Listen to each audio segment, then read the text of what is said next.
کا ثواب ہے۔ میں نے آپ کے سامنے کی حدیثیں پڑھی ہیں، ایک حدیث طبرانی اور دارقطنی کی ہے۔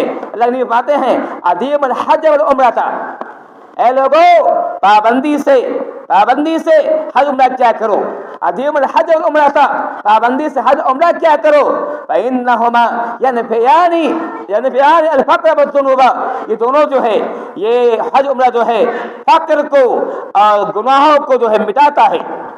کہا یہ حج کی عمرہ کی خوبی ہے، اس کی وشیشتا ہے، اس کی صفت یہ ہے کہ جو کوئی حج کرتا ہے اور عمرہ کرتا ہے اللہ تعالیٰ اس کی غریبی کو، اس کے فقر کو، اس کی لاچاری کو ختم کر دیتا ہے، ایسے ہی گناہوں کو مٹاتا ہے۔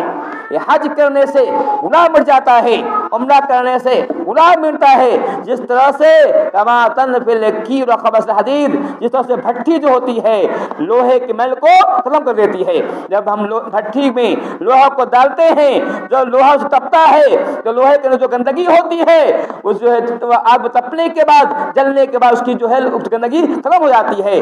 کہ جس طرح سے یہ بھٹی لوہے کے میل کو ختم کر دیتی ہے، ٹھیک ایسے ہی جو ہے آدمی جب حج عمرہ کرتا ہے تو حج عمرہ کرنے سے بھی اس کے گناہ جو ہے ختم جاتے ہیں، غریبی ختم ہوتی ہے۔ غریبی کا علاج ہے، یہ کون کہہ رہا ہے؟ یہ کسی ممتاز کی بات نہیں ہے، کسی مولوی کی بات نہیں ہے، اللہ کے رسول کہہ رہے ہیں۔ اللہ رسول کہتے ہیں، حق کہتے ہیں، اگر کسی کا غریبی ہے، فقیری ہے، اگر وہ کسی طریقے سے جا سکتا ہے تو جائے، چونکہ اللہ کے نبی کا وعدہ ہے، اللہ کے نبی کا وعدہ سچا ہوا کرتا ہے۔ اللہ نبی کہہ رہے ہیں کہ جو حج کرتا ہے اس سے غریبی دور ہوتی ہے، جو عمرہ کرتا ہے اس سے فقر دور ہوتا ہے، اس سے غریبی، اس غربت کا جو ہے ازالہ ہوتا ہے، ختم ہوتا ہے۔ تو یہ حج عمرہ کا فائدہ ہے کہ جو کوئی حج عمرہ کرتا ہے اللہ اس کے جو گناہ جہاں اس کے گناہ مٹتے ہیں، گناہ ختم ہوتے ہیں، وہی ساتھ ساتھ اس کی غریبی دور ہوتی ہے۔ تو یہ حدیث جو تھی دارقطنی اور طبرانی کی تھی۔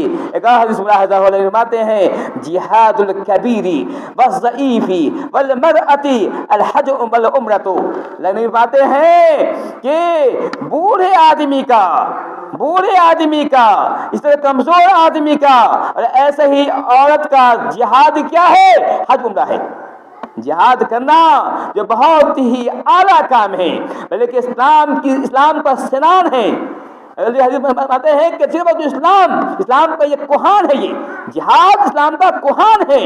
جب تک کہ اس امت میں جہاد باقی رہے گا، اسلام باقی رہے گا، جہاد کا جذبہ ختم ہو گیا وہی اسلام کا خاتمہ ہو جائے گا۔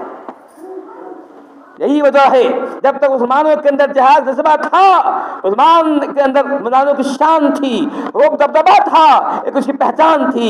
جب مسلمانوں کے اندر موت کا خوف آیا، موت سے ڈرنے لگے، موت سے بھاگنے لگے، جب انہوں نے جہاد سے جو ہے جی چرایا، کہنے لگے کہ جہاد کریں گے تو ہم مارے جائیں گے۔ جب مال کی محبت آئی تو مسلمانوں پر ذلت، نکبت، اعتبار کا پستی جو ہے مسلط کر دی گئی۔ کہ میں یہ کہہ رہا تھا کہ جہاد جو ہے بہت اونچا کام ہے، بہت ہی اعلیٰ کام ہے، اسلام کی کوہان ہے۔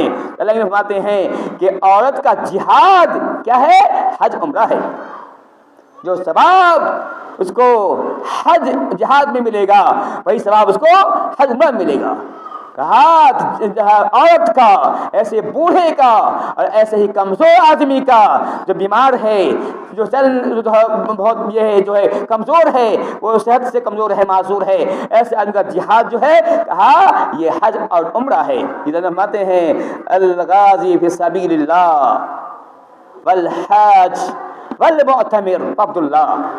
اللہ فرماتے ہیں کہ اللہ کے راستے میں جہاد کرنے والا، اللہ کے راستے میں جہاد کرنے والا، والحاج حج کرنے والا، والمعتمر عمرہ کرنے والا، وفد اللہ، یہ اللہ کے مہمان ہیں، اللہ کے مہمان ہیں یہ لوگ۔ جو لوگ حج کرتے ہیں نہ معمولی بات نہیں ہے، معمولی شان نہیں ہے۔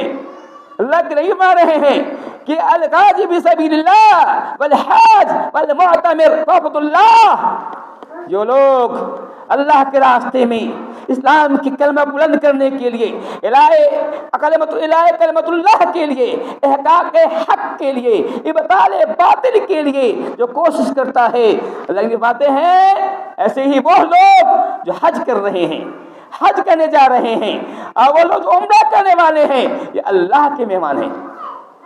اندازہ کیجیے، جو اللہ کا مہمان ہو اس کی شان کا کیا کہنا، اس کی شان کا کیا کہنا، اس کی عظمت کا کیا کہنا، اس کی بڑائی کا کیا کہنا، اس کی بزرگی کا کیا کہنا۔ جب ہمارے یہاں جو مہمان آتے ہیں، جیسا میزبان ہوتا ہے ویسے مہمان کی عزت کی جاتی ہے۔ میزبان کا استر کم ہے تو اس کی مہمان کی عزت کم ہوتی ہے، میزبان کا استر اونچا ہے تو مہمان کی عزت زیادہ ہوتی ہے۔